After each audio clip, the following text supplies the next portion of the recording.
ఒక తండ్రి తన కుమారుడిని అడవిలోనికి తీసుకుని వెళ్ళి కళ్ళకు గంతలు కట్టాడు. తరువాత ఒంటరిగా వదిలివేశాడు. ఆ అబ్బాయి రాత్రంతా అడవిలో ఒంటరిగా కూర్చోవాలి. కళ్ళకు ఉన్న గంతలను తెల్లవారే వరకు విప్పకూడదు. సహాయం కోసం అరవకూడదు.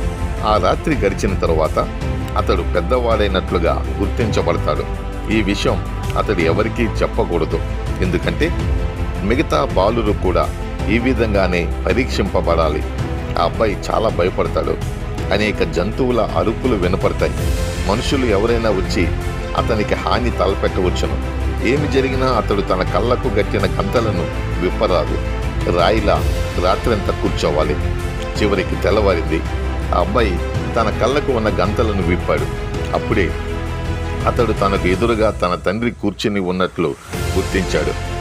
తండ్రి రాత్రంతా తన కుమారుడికి ఏ హాని కలగకుండా కాపాడుతూ ఉన్నాడు. మనం కూడా ఒంటరిగా లేము. మనకు తెలియకపోయినా దేవుడు మనలను చూస్తూ ఉన్నారు. ఏదైనా ప్రమాదం వచ్చినప్పుడు ఆయన ఆదుకుంటారు. మనకు కనబడనంత మాత్రాన దేవుడు లేడని అనుకొనరాదు. God bless you.